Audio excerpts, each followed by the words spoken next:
My sister broke the one rule. I had and almost unalived my family, then showed up at dinner with a glass of wine. When I asked why she won't stop, she said, "He's still breathing, isn't he?" That was 10 months ago. Today, she was screaming my name through the Ring camera, begging me to stop. My sister and I have always had an okay at best relationship. We never talked, but we never fought either. We never shared clothes, never talked about boys, never did anything like that. Whenever it was just us two, the air was filled with awkward silence, which neither of us cared enough to break. But that all changed when she turned 21, because the second she took her first sip of beer, everything changed. She went from drinking monthly, to weekly, to daily. It felt crushing seeing her delve deeper and deeper, and what was even worse was when she tried to drag me down with her. I never liked alcohol and wanted to stay away from it, but she bullied and coerced me into it. On her 22nd birthday, she gave me a bottle of water that was actually straight vodka, and when I spat it out and started coughing, I looked up to see her recording my reaction and laughing. I gave her one final chance after that. I told her if she tried to drag me into drinking again, I would cut her off. Well, a month later, it was her and her boyfriend's anniversary. They invited me out with them, and my sister promised not to ask me to drink with her. Of course, she lied. Throughout the whole night, she kept giving me extremely diluted drinks that I didn't even realize had alcohol in them. Some vodka, whiskey, even rum. I remember feeling a light buzz after my third drink and the world started spinning. This was the first time I was intoxicated. I clung to her asking what was wrong with me, but she just laughed and because she was tipsy herself, admitted what she had done. I don't remember the specifics. All I remember is being enraged. I called a cab on the spot, and once home I sent her a voice note telling her I never want to see her again. What's even more insane is that she called me a week later, blaming me for ruining her party, because everyone looked at her like she was an eye-hole after finding out why I left. I didn't even respond, just hung up. Life went on without her. I soon met the love of my life. We got engaged, got married. My sister wasn't invited, never even attempted to reach out. But then, coincidentally, when I was pregnant, she sent me a message. She said she saw my Facebook post about having a baby with my husband on one of her friends' accounts, and seeing it made her realize nothing is more important than family. She apologized and begged for another chance. I was very reluctant, but eventually agreed. We met up for coffee at a little brunch spot, and even though she was nice and apologetic, she still had 3 glasses of wine, which let me know she was still drinking regularly. I asked about it, and she said alcohol was a part of her life she never wishes to give up. But she did promise that if let her back into my life, she'd never drag me into drinking again. I thought long and hard about it, and I agreed. I wasn't sure what to expect, but everything actually went fine. She respected my boundaries, never asked me to drink, and never got more than tipsy in front of me. But then last week she came over to my house, and that was when I realized resuming contact with her was the worst thing I could have done. This was the first time I'd let her come over after my baby's birth. I had warned her that she wasn't allowed to go near the baby if she drank, and she told me that was no problem. I still had a bad gut feeling about it, but the last year gave me good reason to trust her, so I pushed my worries away. But then she came over with 2 bottles of wine. We all had a pleasant chat, and even my husband had a glass. I, however, did not drink. My sister almost finished the 2 entire bottles herself and was quite hammered. Still, the evening was going okay, but then she asked to use the bathroom. I pointed her upstairs, and after waiting a few minutes, I went to check on her to make sure she wasn't getting sick. But when I went up, she wasn't in the bathroom.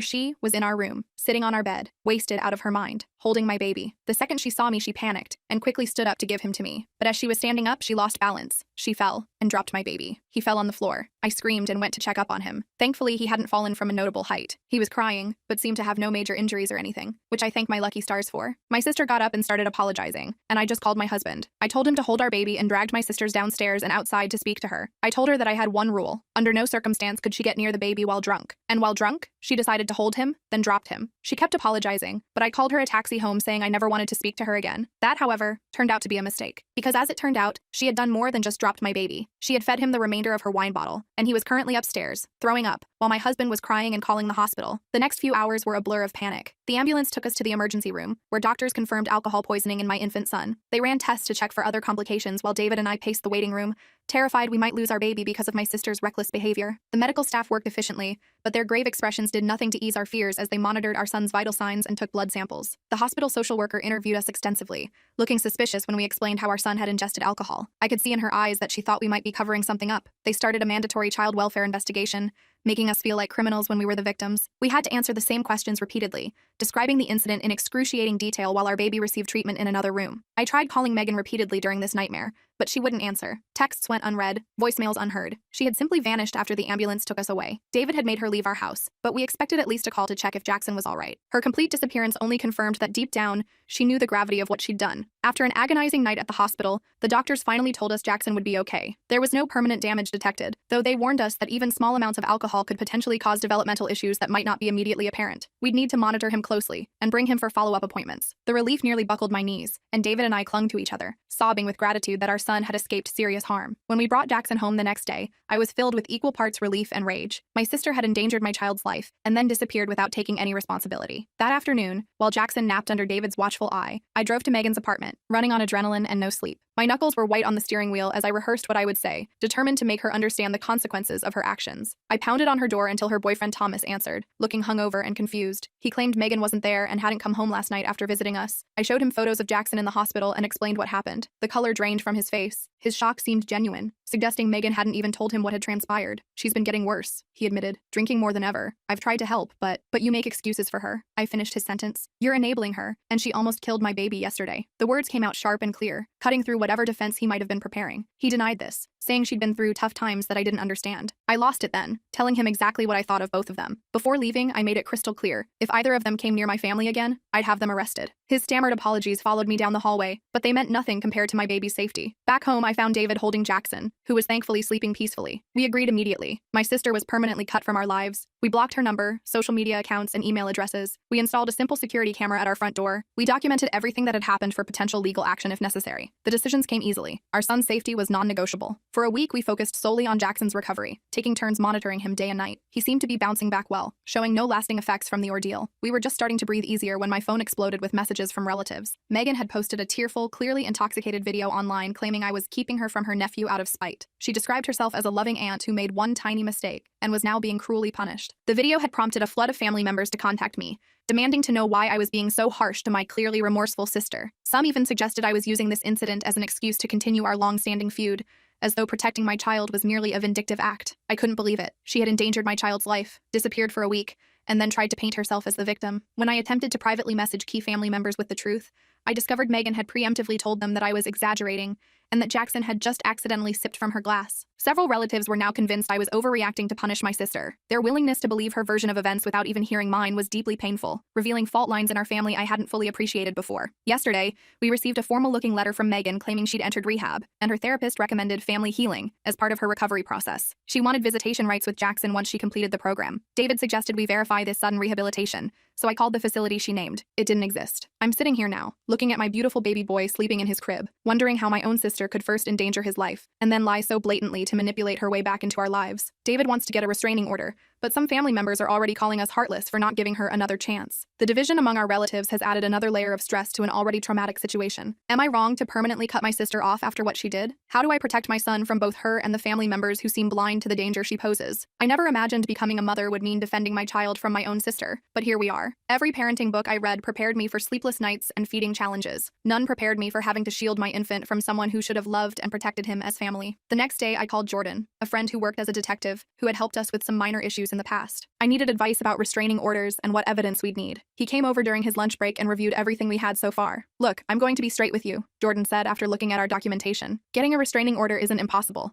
but judges typically need more than one incident to establish a pattern of behavior. I showed him the fake rehab letter, the social media posts, and played the drunken video Megan had posted. His expression grew more serious with each piece of evidence. Document everything, he advised. Every text, every call, every social media post. Set up cameras if you can afford them. And most importantly, don't engage with her directly. After he left, I set up a separate email account just for documenting Megan's harassment. I forwarded all the messages from relatives, screenshots of her social media posts, and wrote a detailed account of what happened with Jackson while it was still fresh in my mind. David installed additional security cameras covering our backyard and driveway. That night, we got our first alert from the front door camera. I checked the footage expecting a package delivery or something innocent. Instead, I saw Megan stumbling up our walkway at 11:30 p.m., clearly intoxicated, with a bouquet of flowers and a teddy bear. She rang the doorbell repeatedly, then sat on our porch for nearly 20 minutes before leaving the items with a note. David went out to retrieve them when she was gone. The note read, "I'm so sorry for the misunderstanding. Please let me see my nephew. He needs his auntie in his life. Love, Meg." The flowers reeked of cigarette smoke and alcohol, like she'd brought them straight from a bar. I added this incident to our documentation file and threw everything in the trash. The fact that she'd come to our home drunk just proved she hadn't changed at all. The next morning, I called our pediatrician to warn them that Megan might try to access Jackson's medical records. They added a note to his file requiring additional verification for any information requests. Later that day, I received a call from the pediatrician's office. "Mrs. Mitchell, this is Stacy from Dr. Peterson's office. I wanted to let you know that someone claiming to be your sister called requesting copies of Jackson's records. Following your instructions, we declined to release any information." My blood ran cold. Did she say why she wanted them? She said she was helping you gather documentation for a specialist consultation. When we asked for the authorization form you supposedly signed, she hung up. I thanked Stacy for the call and immediately contacted Jordan again. He said this strengthened our case but still wasn't quite enough for an emergency restraining order. He suggested we notify Jackson's future daycare about the situation Escalation. The following day, David and I visited Little Explorers Daycare where we'd planned to enroll Jackson when I returned to work. As we explained our situation to the manager, Karma, her expression shifted from professional politeness to concern. "Actually," she said hesitantly, "someone matching your sister's description was here yesterday,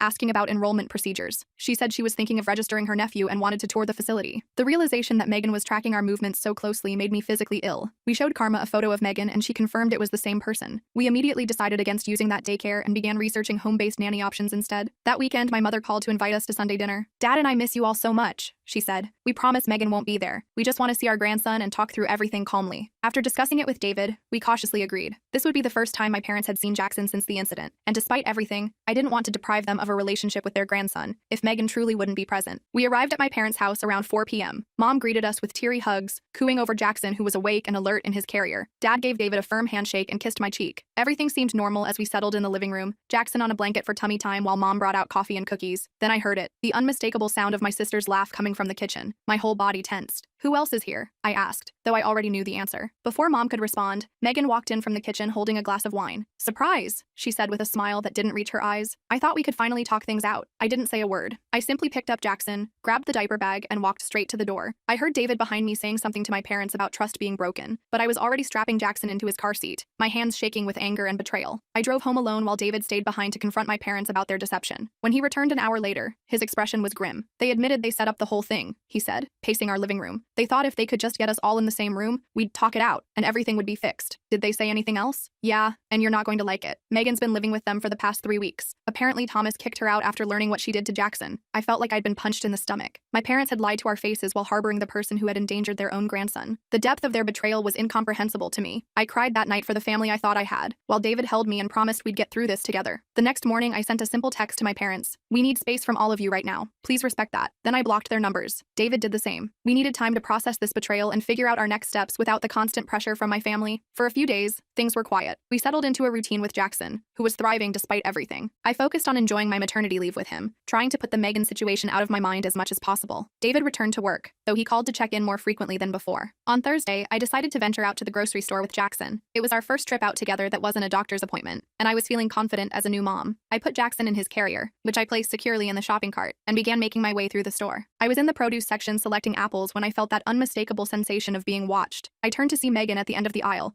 pretending to examine a display of oranges while clearly tracking my movements. When our eyes met, she quickly looked away, acting as if she hadn't seen me. My heart raced. This couldn't be a coincidence. This was our local store, far from my parents' house where she was staying. She must have followed me here. I abandoned my half-filled cart and headed straight for the exit, clutching Jackson's carrier tightly. In the parking lot, I scanned for Megan but didn't see her. I quickly secured Jackson in the car and drove home, checking my rearview mirror constantly. Once home, I had a full-blown panic attack, my first ever. I couldn't catch my breath, my heart was racing, and I was convinced Megan was going to appear at any moment. I called David at work, barely able to speak coherently. He came home immediately to find me still shaking, Jackson thankfully napping peacefully in his bassinet. "We need legal help," David said once I'd calmed down. "This is stalking." The next day, we consulted with Jordan again, who agreed we needed to pursue a restraining order more aggressively. He reviewed our documentation and explained our options. "For a restraining order, we typically need evidence of threats or harassment," he explained. "Following you in a grocery store is concerning, but difficult to prove as intentional harassment. Courts generally want to see a pattern of behavior that would make a reasonable person fear for their safety." "So there's nothing we can do?" David asked, frustration evident in his voice. "I didn't say that," Jordan replied. "Start documenting everything. Times, dates, locations. Set up more cameras. If she keeps showing up where you are, that builds our case. And don't respond to any contact attempts. That can be used against you to argue the contact was welcome." We left Jordan's office with a plan. We would document meticulously, avoid all contact, and build our case. It wasn't the immediate solution we wanted, but it was something. Over the next week, Megan escalated her attempts to contact us. She created new email addresses to bypass our blocks, sent daily messages about her recovery journey, and left voicemails asking for just 5 minutes with Jackson. Each message started sympathetically enough, but inevitably included subtle guilt trips and manipulative language. "I know you're just trying to protect Jackson," one voicemail said, "but do you really want him growing up without knowing his aunt who loves him so much? Don't you remember how much you loved spending time with Aunt Patty when we were kids?" I saved everything without responding. With each message, her tone gradually shifted from pleading to demanding, from "I understand why you're upset" to "You're being unreasonable, and you can't keep him from me forever." 2 weeks after the grocery store incident, our newly hired nanny, Jessica, reported something disturbing. While taking Jackson for a walk in the neighborhood, she noticed the same car circling the block 3 times. She couldn't identify the driver, but the behavior was concerning enough that she cut the walk short and returned to our house. "I'm probably being paranoid," Jessica said, "but with everything you've told me about your sister, I didn't want to take any chances." We thanked her for her vigilance and decided to invest in a GPS tracking device for the stroller. It felt ridiculous. What parent has to track their baby's stroller because of their own sibling? But we were taking no chances with Jackson's safety. The next day, I received a troubling call from Dakota, a mutual childhood friend who still had occasional contact with Megan. "I don't want to alarm you," Dakota said, "but Megan's been asking me some weird questions. She wanted to know what time you usually put the baby down for naps, and if you still keep a spare key under the planter like your parents used to." "What did you tell her?" I asked, trying to keep my voice steady. "Nothing. I told her I hadn't been to your new house and wouldn't know that stuff. She claimed she wanted to leave a special surprise for Jackson, but something felt off about it. I thought you should know." I thanked Dakota for the warning and immediately called a locksmith to change all our locks. We also changed our alarm codes and made sure every window was secured. That night, neither David nor I slept well, taking turns checking on Jackson and listening for any unusual sounds. Around 2 a.m., David nudged me awake. "There's a car parked across the street," he whispered. "It's been there for at least an hour." I peered through our bedroom blinds. Even in the darkness, I could make out the outline of Megan's distinctive hatchback. A figure sat in the driver's seat just watching our house. David pulled on jeans and a sweatshirt. "I'm going out there. Be careful," I warned, already reaching for my phone in case I needed to call 911. I watched from the window as David approached the car. The headlights suddenly switched on, temporarily blinding him, but he continued forward. I could see him speaking to the driver, his posture tense and defensive. After a brief exchange, the car pulled away from the curb and drove off. "It was her," David confirmed when he returned. "She claimed she was just making sure we were safe. When I told her I was calling the police, she took off." The next morning, we took this new evidence to Jordan, who agreed we finally had enough for a temporary restraining order. We filed the paperwork that day, and the order was granted within hours. Megan was now legally prohibited from coming within 500 feet of us, our home, or Jackson's doctor's office. For about a week, the restraining order seemed to work. We didn't see Megan's car, receive any messages from unknown accounts, or notice anyone following us. We began to relax slightly, thinking perhaps the legal action had finally gotten through to her. Then I discovered something horrifying. While checking Instagram one evening, I stumbled across a mommy blog account using photos of Jackson. The account was called Auntie's Adventures and featured dozens of my Facebook photos of Jackson with captions like, "My precious nephew growing so fast," and "Can't wait for our next cuddle session." I dug deeper and found 3 more fake accounts across different platforms, all using stolen photos of my son and pretending to have a relationship with him. One even included fabricated stories about babysitting adventures and special auntie and nephew moments that never happened. I spent hours reporting these accounts and adjusting our privacy settings to lock down all our personal information. David contacted Jordan about this new development, but since Megan hadn't directly contacted us or approached us physically, the fake accounts didn't technically violate the restraining order. The stress was taking a toll on both of us. David suggested we start therapy to help deal with the constant anxiety and hypervigilance we were living with. We found a therapist specializing in family trauma and scheduled our first session for the following week. During that first therapy session with Dr. William, we took turns explaining the situation, from the initial incident with Jackson to the ongoing stalking behavior. Dr. William was validating and supportive, helping us understand that our reactions were normal given the circumstances. Halfway through the session, David's phone rang. He apologized and moved to silence it, but then saw it was our neighbor calling. He answered, listened for a moment, then his face went pale. "We need to go," he said, already standing. "Someone broke into our house." We rushed home to find 2 police officers in our driveway. Our neighbor had called 911 after noticing our side door standing open. The officers had cleared the house and found no one inside, but invited us to check if anything was missing. Everything in the living room and kitchen appeared untouched. Our electronics, jewelry, and other valuables were all in place. But when we reached Jackson's nursery, I stopped dead in my tracks. On the changing table sat a large gift basket wrapped in cellophane with a pink bow. Inside were baby clothes, toys, and a card signed, "With love from Auntie Megan." But something was wrong. I approached the basket cautiously and detected a strong smell of wine. When David carefully unwrapped it, we discovered all the baby clothes were soaked in red wine. The card inside read, "Since you won't let me see him, I thought I'd send something for him to remember me by. Blood is thicker than water, but wine leaves a stronger stain." The police documented everything and took the basket as evidence. They explained that since nothing was damaged or stolen, and Megan had left before they arrived, they could only add this to our case file. The officer suggested we consider installing more security cameras and perhaps getting a dog as an additional deterrent. After they left, David and I sat on the couch in stunned silence. The violation of our home, specifically our baby's room, left me feeling violated and terrified. The wine-soaked clothes were a clear reference to the original incident and showed that Megan not only felt no remorse, but was actively taunting us about it. "We can't stay here," I finally said. "She knows where we live, she can get in anytime she wants, and the police can't do anything until after she's already done something." David agreed. "My parents have been asking us to visit. Maybe we could go stay with them for a while. They live in Lakeside. She wouldn't think to look for us there." The next day, we packed essentials for an extended stay, installed additional security cameras that would send alerts to our phones, and drove to David's parents' house in Lakeside. We didn't tell anyone where we were going, not even our close friends, fearing the information might somehow get back to Megan. David's parents, Michael and Barbara, welcomed us warmly, converting their home office into a temporary nursery for Jackson. They were horrified by our situation and promised to help however they could. Their house was in a quiet, gated community with good security, which gave us some peace of mind. For the first 3 days at his parents' house, I finally relaxed enough to sleep through the night. Being away from our home and the constant fear of Megan appearing gave me space to breathe. Jackson seemed to sense the change in atmosphere too. He was smiling more and fussing less. On the 4th day, my phone chimed with a text from an unknown number. "Nice place. The garden looks peaceful." My blood ran cold. I I showed David the message, and he immediately went outside to scan the neighborhood. There was no sign of Megan, but the message was clear. She had somehow found us again. Michael, David's father, was a retired security specialist who had worked for various corporations. When we showed him the text, he immediately went into professional mode, helping us secure the house further and coaching us on safety protocols. No established routines, he advised. Vary your schedules, the times you come and go, different routes if you drive anywhere, and absolutely no social media updates, not even private ones. We followed his advice religiously, but Megan still managed to extend her reach. She somehow obtained David's parents' phone numbers and began calling them with elaborate stories about me keeping her from her only nephew. When that didn't work, she moved on to his extended family, forcing us to have uncomfortable conversations with aunts, uncles, and cousins, explaining why a woman they'd never met was contacting them about our baby. Meanwhile, the court date for our permanent restraining order was approaching. We gathered all our evidence, the hospital records, police reports, photographs of the wine-soaked baby clothes, records of the fake social media accounts, and statements from witnesses like Dakota and Jessica. Jordan was confident we had a strong case. The day before the hearing, we received notice that Megan had hired her own attorney, a surprisingly high-profile lawyer known for aggressive tactics. How she afforded him, I had no idea, but his involvement raised the stakes significantly. In court, I presented our case as calmly and factually as I could, despite my nerves. I detailed how Megan had endangered Jackson by giving him alcohol,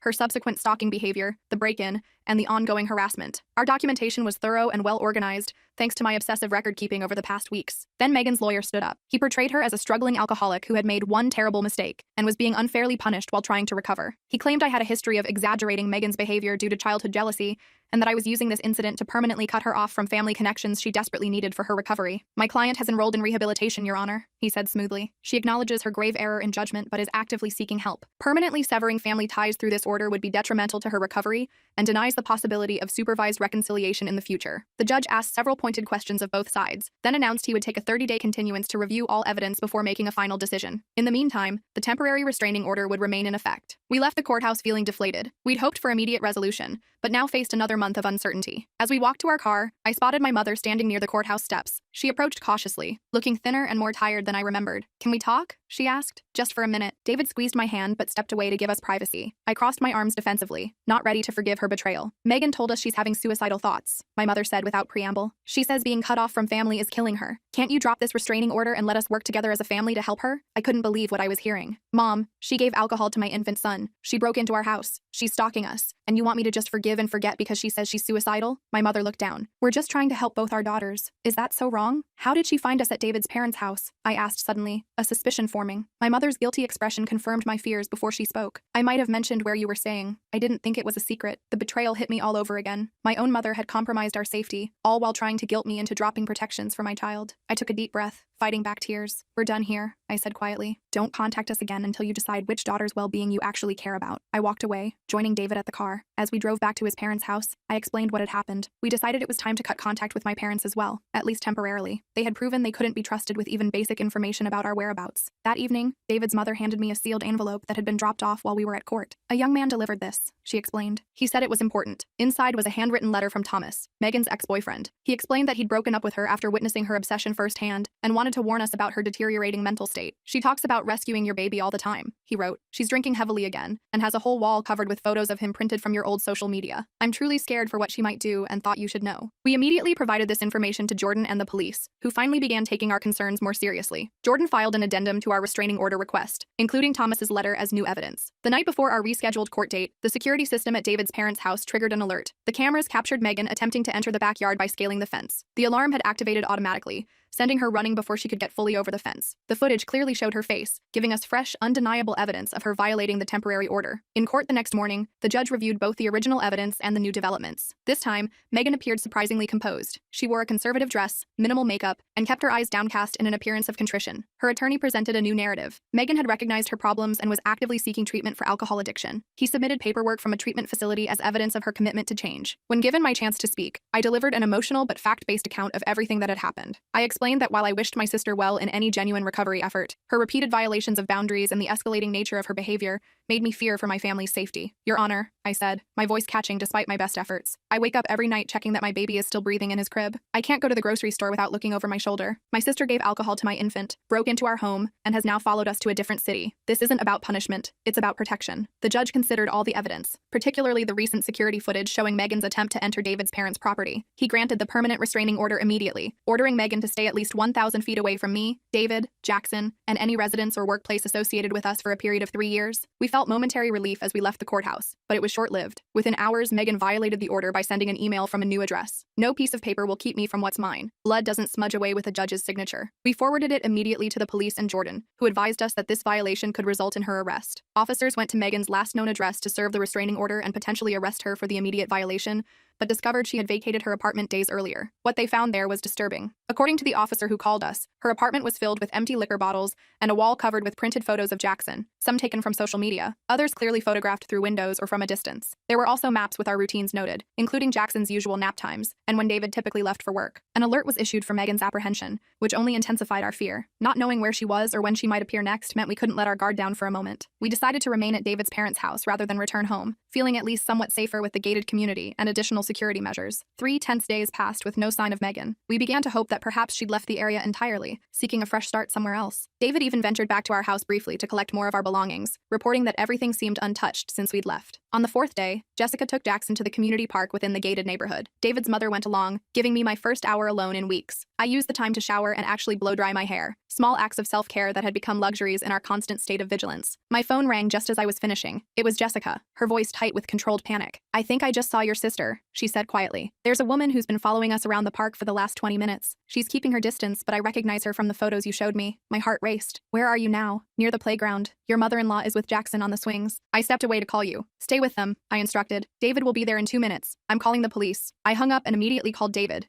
who was working in his father's home office. He ran out the door without even ending the call. Then I dialed 911, explaining the situation and the active restraining order. They promised to dispatch officers immediately. Through the living room window, I saw David's car screeching out of the driveway. I paced anxiously, waiting for news. 5 minutes later, though it felt like hours, David called back. "We've got Jackson," he said, breathless. "We're coming home now." Jessica definitely saw Megan. She tried to run when I showed up, but the security guard stopped her at the gate. "Police are taking her into custody now." I collapsed onto the couch in relief. When they arrived home minutes later, I clutched Jackson to my chest, breathing in his baby scent and letting tears flow freely. For the first time in weeks, I allowed myself to believe we might actually be safe. Later that evening, an officer called to confirm that Megan had been arrested for violating the restraining order. She would be held pending a bail hearing, and given her history of violations, there was a good chance she would remain in custody, at least temporarily. We thanked the officers profusely for their quick response. That night, I slept deeply for the first time in what felt like months, with Jackson's bassinet pulled close to our bed, and the knowledge that, at least for now, Megan couldn't reach us. The next morning, we began serious discussions about our long-term plans. Did we want to return to our home eventually? Should we consider moving to a different city? How would we handle family events in the future, knowing my parents couldn't be trusted to maintain boundaries? We had more questions than answers, but one thing was clear. Our lives had been fundamentally changed by Megan's actions, and we would never again take our family's safety for granted. Whatever came next, whether Megan remained in custody or was released, we would face it together, with our son's well-being as our only priority. "Do you think she'll ever understand what she did?" I asked David as we sat on his parents' porch that evening, watching the sunset while Jackson napped inside. "I don't know," he answered honestly, "but I do know it's not our job to help her understand. Our job is to protect our son, and that's exactly what we're going to do." I nodded, leaning against his shoulder. The road ahead wouldn't be easy, but for the first time since that horrible day when Megan had given alcohol to our baby,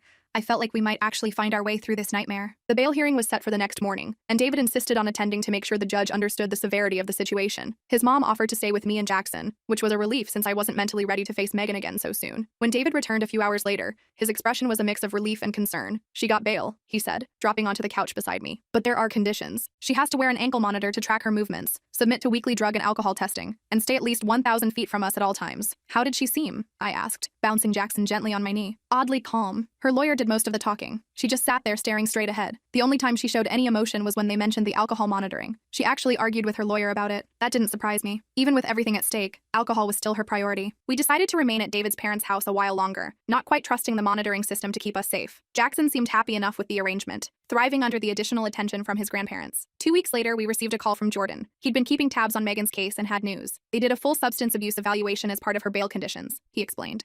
The assessment revealed more than just alcoholism. The psychologist found concerning personality disorder traits that might explain her fixation on your son. "What does that mean for us?" I asked. "The court has ordered her to undergo dual treatment, both for alcohol addiction and for her mental health issues. It's actually a good thing. She'll get more comprehensive monitoring than just for the drinking." I felt a strange mix of emotions at this news. On one hand, it was validating to hear professionals confirm what we'd suspected, that Megan's issues went deeper than just alcohol. On the other hand, a diagnosis didn't undo the trauma she'd caused or guarantee she'd actually improve. About a month into Megan's court-mandated treatment, we received a formal letter from her therapist therapist. They were requesting a supervised family session as part of her treatment plan. The letter emphasized that our participation was entirely voluntary and would only occur in a controlled, therapeutic environment. David and I discussed it with our own therapist, Dr. William, who we'd continued seeing through video sessions. "I'd advise against it at this early stage," he said. "Megan needs to show sustained progress in her individual therapy before family involvement would be beneficial. And even then, I'd recommend starting with just you two adults, not including Jackson." We sent a polite but firm response declining the invitation, explaining that we weren't ready for direct contact. To our surprise, the therapist responded with understanding,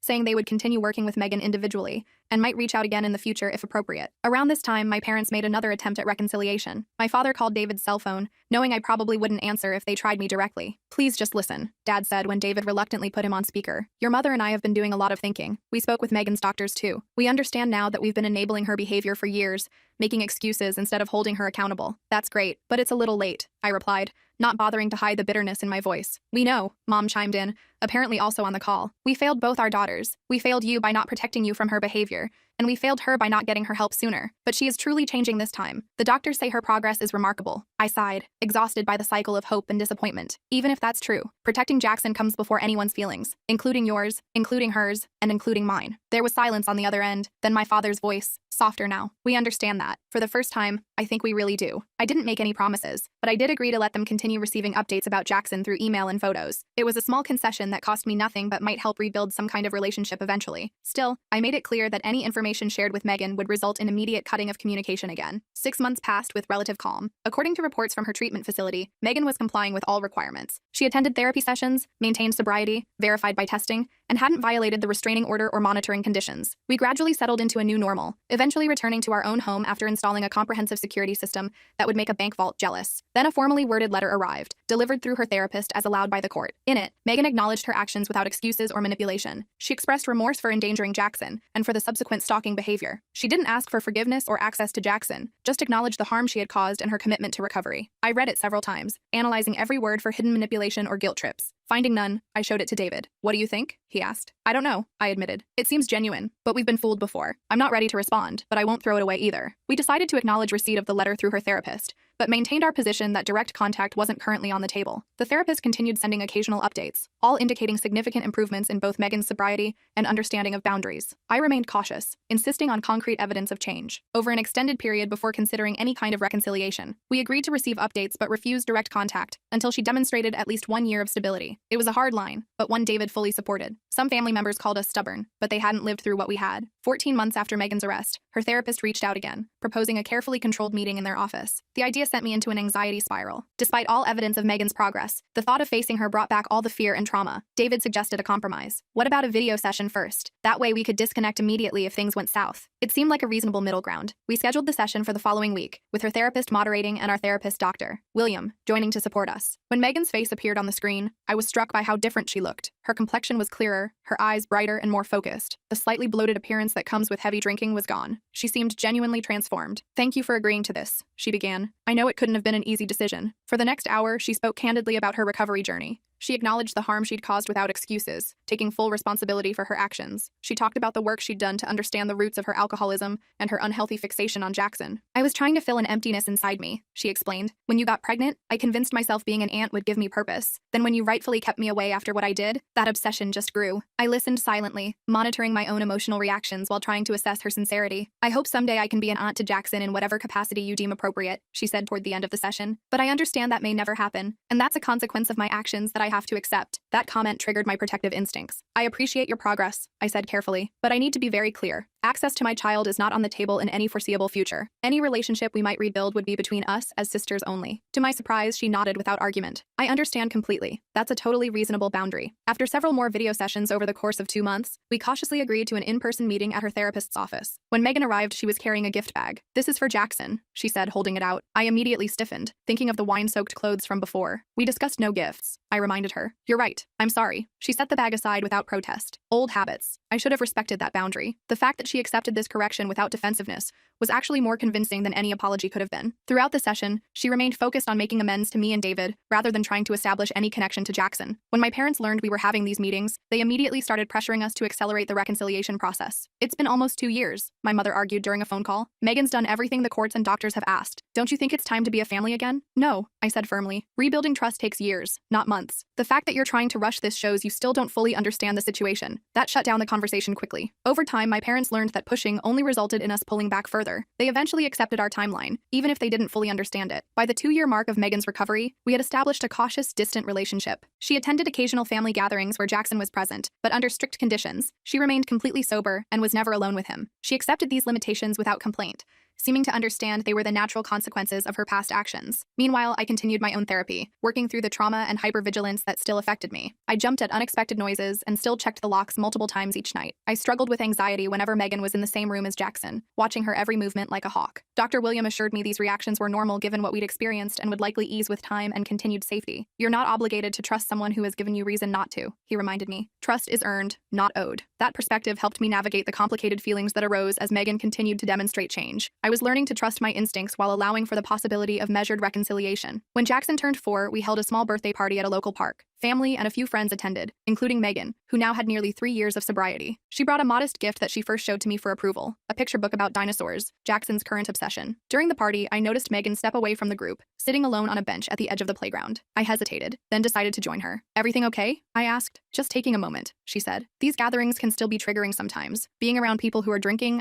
I hadn't even thought about that. Several adults were having beer or wine with the pizza. Do you need to leave? We'd understand. She shook her head. No, I've got coping strategies now. I wanted to tell you something, actually. Today marks 3 years sober for me. Congratulations, I said, genuinely impressed by the milestone. I don't want to make a big deal about it, she continued. It's not why I mentioned it. I just wanted to thank you. Thank me? For what? For maintaining your boundaries. If you had given in when I was manipulating everyone, if you had allowed me back into your life easily, I probably wouldn't have gotten the help I needed. Your refusal to accept my behavior forced me to actually confront my issues. I didn't know what to say to that. After a moment, I simply nodded and said, I'm glad you're doing better. As I walked back to the party, I realized we had found a new equilibrium. Not the close sisterhood I might have dreamed of as a child, but a carefully managed relationship built on hard-earned respect. Jackson's safety and well-being remained the non-negotiable priority, but there was room now for cautious interaction. Last week, Megan celebrated 4 years of sobriety. She moved to a neighboring town for a job in addiction counseling, using her experience to help others. She maintains appropriate boundaries, always checking before sending gifts for Jackson's birthdays and holidays. She never asks for unsupervised time with him and respects our parenting decisions without question. Sometimes I catch myself watching her interact with Jackson during family gatherings, him showing her his latest Lego creation, her responding with appropriate interest. In those moments, I feel a complex mix of emotions, lingering wariness, sadness for what might have been in a different reality, but also a measured appreciation for the work she's done to change. Jackson knows a simplified version of our history. We explained that Auntie Megan was very sick when he was a baby and made some bad choices that meant she couldn't see him for a long time. He accepts this with the straightforward logic of children, neither particularly attached to her nor afraid of her. As for me, I've come to accept that some wounds never fully heal. I doubt I'll ever completely relax when Megan is around Jackson. I'll probably always have that instinctive urge to move closer when she interacts with him, but the acute fear has subsided, replaced by a vigilant caution that feels manageable. David and I recently discussed having another child. The conversation brought up unexpected anxiety for me. Memories of those terrifying days with Jackson flooded back, but David gently reminded me that we're not the same people we were then. We're stronger, more prepared, with boundaries firmly in place. We can't let fear of what happened in the past stop us from building our future, he said, holding my hand across the kitchen table. He's right, of course. The best revenge against trauma is to not let it control your life forever. We're moving forward cautiously, but deliberately, holding our boundaries firm while allowing for the possibility of growth and change. I still have the letter Megan sent from treatment all those years ago. I keep it as a reminder of how far we've all come, but also as evidence should we ever need it again. Trust, once broken, is never quite the same. But life continues, and families evolve. Ours certainly looks different than I ever imagined, shaped by crisis and painful reckonings, but ultimately stronger for having weathered the storm. Sometimes people ask if I've forgiven my sister. That's a complicated question without a simple answer. I've accepted the reality of our relationship as it exists now. I've acknowledged her work toward change, but forgiveness implies forgetting. And as a mother, I can never forget. Instead, I found something more practical and sustainable, a cautious peace built on clear expectations and demonstrated behavior rather than promises or obligations. That's the thing about real life. It rarely wraps up with neat bows and perfect resolutions. Sometimes the best ending isn't reconciliation, but a clearer understanding of necessary boundaries. Sometimes heroism looks like simply protecting your child, day after day, from whatever threats may come, even when those threats come from people who should have loved them. If there's one thing I've learned through all this, it's to trust my instincts as a mother. I knew my sister had problems, but I allowed social pressure and family expectations to override my better judgment. Never again. My son's safety will always come first, regardless of who might be offended by the boundaries we set. For those facing similar situations with family members who endanger your children, my advice is simple. You don't owe anyone access to your child. Not parents, not siblings, not anyone. A relationship with your child is a privilege, not a right. And those who violate your trust with something as precious as your child's safety forfeit that privilege, potentially forever. As for my sister, I hope her recovery continues. I hope she finds fulfillment in her work helping others overcome addiction. I hope the growth she's shown is genuine and lasting. But my priority remains unchanged: protecting my family, maintaining appropriate boundaries, and creating a safe, stable environment for my son to grow up in. That's not a fairy tale ending, but it's a real one. And in the messy, complicated world of family dynamics and addiction, reality is all we have to work with.